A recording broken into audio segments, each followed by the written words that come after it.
Today I'd like to welcome to the show a Juno Award winner and three-time Maple Blues Award winner, Steve Strongman. Thank you so much. Thank you so much Nice for to be coming here. onto the show. Thank you. Really appreciate it. It's nice to be here. Thanks for having me. Great. So the news is that you are working on a new album. I am. I'm So very what excited. can you tell us about this album that, as we build the anticipation? Well, I'm working with my best friend in the world, Rob Zabo. He's producing it again, and we're using some of the same people that I've been privileged to work with. Dave King's going to be working on it with me. Adam Warner's going to be working on it with me.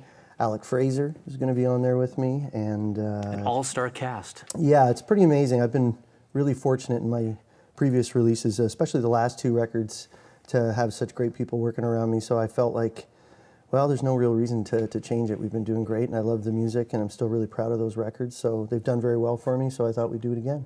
Now, you've worked with Rob on every album, correct?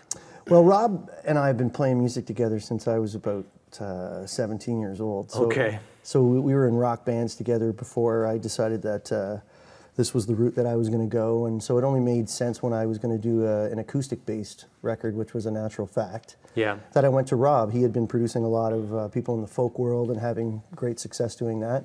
So I thought, this makes perfect sense. He's my best buddy, and I want to do a more acoustic-based recording. So I decided to approach him then, and it's gone really well since.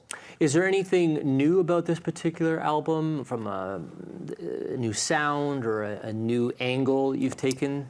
Yeah, I would say that, you know, with my last CD, Let Me Prove It to You, which was, I'm also proud to say, nominated for a Juno and had some success. I just kind of feel now that I'd done an acoustic thing, and then I came back with more of a party record. So this time we wanted to sort of break down some of the parameters, and I just wanted to write and record whatever I felt. So I've been doing a lot more writing, again with Rob, and I'll continue to do some writing over the next little while with some other people too. But I don't want to put any parameters on what it is it's going to be. It's just going to be, you know, Steve Strongman, the artist, and of course everything we do is going to be steeped in blues, and but hopefully there's some other stuff there too. Great. Now, you've played with some blues royalty over the years. Yeah. Can you just rhyme off, you could probably go on for a while, but just rhyme off 5 or 6 of the biggest blues royalty that you've played with? Well, first guy I would say is Mel Brown, of course. Mel was a huge mentor of mine, and I grew up watching him play, so he's has been and continues to be a huge influence on me. But I've also had the chance to open up for B.B. King, Buddy Guy several times now, which has been amazing. I played with Jimmy Vaughan, Joe Cocker. Just like you said, there's a lot of guys that I could mention, and all of them are deserve mention. But also, you know, I was in Tremblant, and James Cotton was coming by after his set, and he came into the bar and sat in with us. I was actually on the patio. We sat in together. So, anytime you get a chance to surround yourself with absolute legends like that, I think that you hope some of it's going to rub off on you. Yeah. You're a pretty busy guy. You play a lot of gigs. Mm-hmm. What's the weirdest thing that's ever happened at a gig that you played at? I don't know if it's the weirdest thing that's ever happened at a gig that I've played at, but it was pretty strange and remarkable at the same time to get a chance to go up to the North Pole. Oh, and yeah. We got myself and Jack DeKaiser and Paul Delorier and Don Tyler Watson. And all of us went up there to entertain our Canadian Armed Forces. So just the environment was very strange to get a chance to go up to a place called Alert, which is the Canadian Armed Forces base up there. And then we were only supposed to be there for 2 days, and we were stranded there for 2 weeks. So it was an amazing experience. It wasn't the weirdest thing, but it was definitely a great experience. It qualifies the most unique venue, maybe, or unique place that you've ever That played. was very, very unique. It was very different. But, you know, me being a professional and doing this for a long period of time, like, you know, I've played anywhere and everywhere too, right? So there's lots of strange stories that happen on the road, but that was a good one. So what's the first song that you're going to play for us today? I think I'm going to play a song called Haven't Seen It Yet. Okay. So tell me the story behind that song. Haven't Seen It Yet. That was from my CD, A Natural Fact. And, you know, I had written that song with Rob, and, you know, the background of it is, you know, this is pretty amazing what's happening right now, and if there's something better, I haven't seen it yet.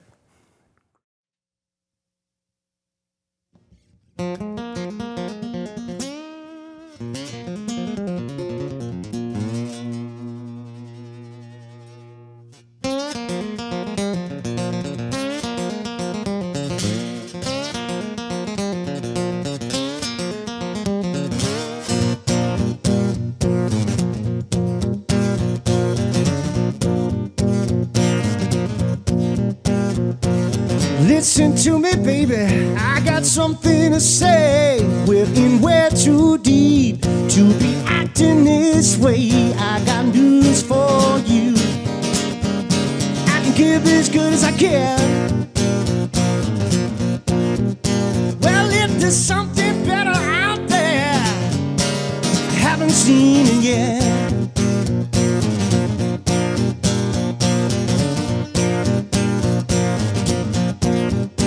It's always one more thing that you want me to do. Seems like you got plans, well, I got some for you. Get yourself together, 'cause you ain't seen nothing yet, yeah. Well, if there's something better out there, I haven't seen it yet.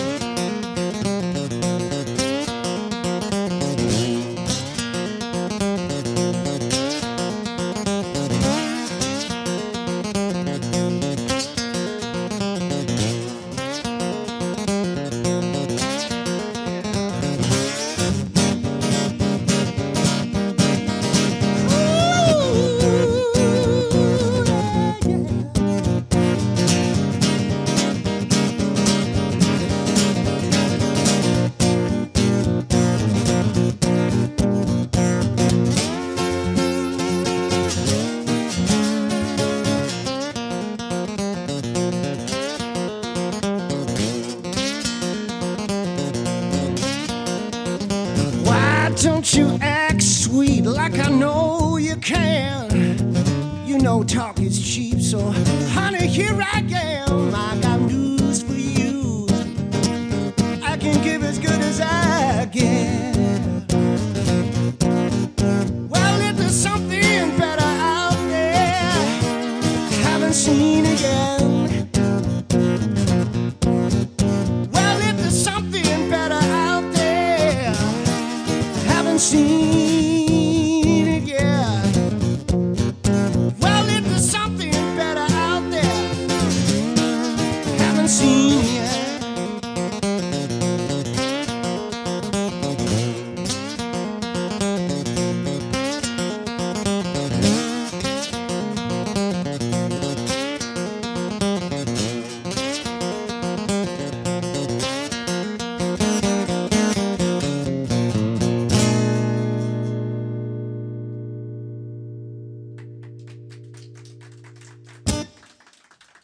All right, thank you. Now, I've asked this question to other artists, but I know you've also played internationally. Mm-hmm. And would you say that there is a unique sound to Canadian blues? Well, I think Canadian blues and Canadian music is as unique as we are. You know, it's this, in my opinion, it's sort of a little bit of everything that all comes together, all these different influences that we have here in Canada as people, what our nation's been built on. It's the same in blues. And I think part of that reason is people can see that we've done very well when we go south of the border, and people that have gone to the Memphis International Blues Challenge have always done well, and a lot of people internationally are taking notice of what's happening here in Canada. Now, you've played at the international, or competed, I guess, at the International Blues Competition as well. And tell me about that experience, what it was like to go there and be meeting and playing with blues artists from all around the world. It's a fantastic experience. I did it in 2009. Some of the formatting has changed a little bit in terms of the competition, but I certainly didn't approach it as, oh, this is a competition. My mindset going in was to meet new people and talk about music and hopefully make a whole bunch of new friends, which is what I did. And I think that all of the artists that go down there all have the same kind of thing in mind. You know, we're talking about art. So, you know, how can you say this is better than this or this is better than this? Everybody's art is unique and different. So, but it's great. It's a wonderful thing to do. I might think about going back there next couple of years. Yeah. Now, you also, we talked about this previously about the business of music. Mm-hmm. And what advice would you have for somebody who has decided that they really want to make a living playing music? As far as what it is that they really need to think about to be successful, to do it on a full-time basis? Yeah, that's a tough question because, as we know, it's tough times out there for people that are doing this full-time, as I am for a living. But I always tell people that music chooses you. You don't choose music. So if you feel like this is the only thing that you can do and this is what's going to make you happy in your life and you have to do it, as I did, then by all means you have to come at it in both barrels blazing, and you got to put in a ton of time and a ton of work, and you have to be passionate about what it is that you do. That goes without saying. But one thing that I feel a lot of artists perhaps don't spend enough time on is the business aspect about what it is that they're doing. And it'd be great for all of us just to wake up every day and say, all we want to do is write and record and perform, and that's what you need to be doing. And that's true, but part of the problem is you really have to have somebody taking care of those things for you if it's not yourself. So, you know, all that we really want to do is focus on music, but just make sure that everything else is there so that your music can get out to as many people as it possibly can. Yeah. So you brought with you today a guitar. Well, you brought two guitars, but there's a special story behind that guitar. So why don't you pick up that guitar and tell the audience about the story behind that one? I think the one we were talking about is this one. Is it this one? It Okay. is this one, but you know, Okay. I can understand how it might be confusing because they're both very similar. This is a Gibson J45, which I love. It was a wonderful acoustic. I always wanted to have one of those. Now this is a Gibson Blues King, and what they don't tell you, it's amazing when you actually do something incredible like you win a Juno. But our good friends at Stingray actually sponsored the award, and there was a little bit of a bursary that came along, some money that came along with winning a Juno. So rather than just you know, put the money in your bank account and live on it and do all the things that we need to do, it was actually my wife's idea. She said, why don't you put it into something? So I decided that I would buy this guitar, and it's a Gibson Blues King, and I'm very happy and proud to be sponsored by Gibson Guitars. But this I bought this guitar with the money that I won from a Juno, so it's just kind of a special thing that I always. It's an investment. It's an investment. It's a beautiful, beautiful instrument, and I love it more every time I play it. Fantastic. And what's the song that you're going to leave us with today? Can't Go Back. I'm gonna play Can't Go Back. Tell us about that song. Can't Go Back is a song that I had written. It's about making mistakes and sort of owning up to the mistakes that you make, and perhaps you wish that you didn't do it, but now that you did, the only thing you can do is move forward. Fantastic. Well, I want to thank you, Stephen, for coming on to the show. Thank you, Michael. It's been a real pleasure. My pleasure. And Stephen is a very busy guy, so if you go to his website, you'll see all the gigs that he's playing across Canada, around the world, festivals, etc. Fantastic live act if you've not seen him. And make sure you pick up his new album when it comes out. And thank you, everybody, for liking and subscribing to the channel. And with that, we're going to leave you with the last song of the day.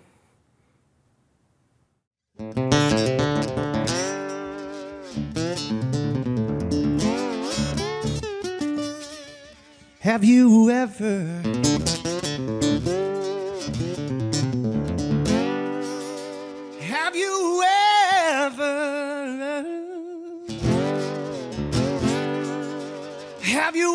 thought, now why'd I go and say that? And as soon as the words leave your mouth, you wanna take them back. But when they're gone, they're gone. Oh no, you can't go back. You wish you didn't, but then you didn't. Your mouth was open with your foot in it. What's done is done, baby, that's a fact. Well, there's one thing for sure. Oh no, you can't go back.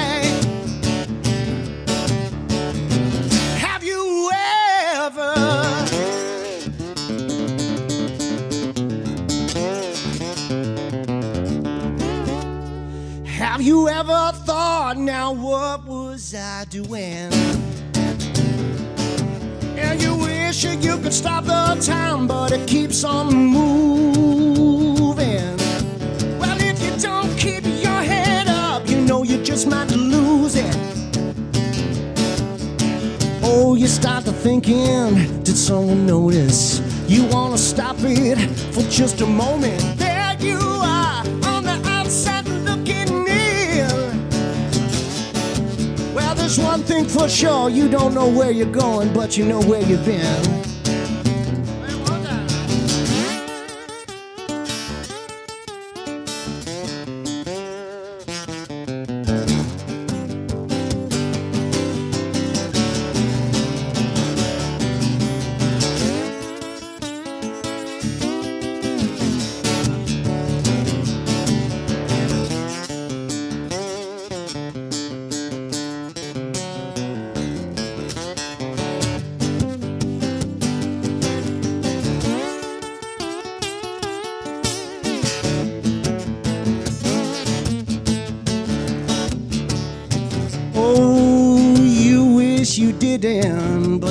did it. Your mouth was open with your foot in it. What's done is done, baby, that's a fact. Well, there's one thing for sure. Oh no, you can't go back. Well, there's one thing for sure. Oh no, you can't go back. Well, there's one thing for sure. Oh no, you can't go back.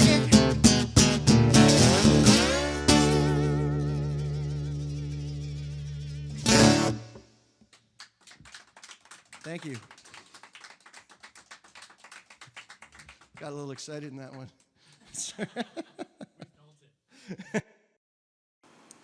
If you want to hear more great Canadian blues acts, go to bluestribe.ca.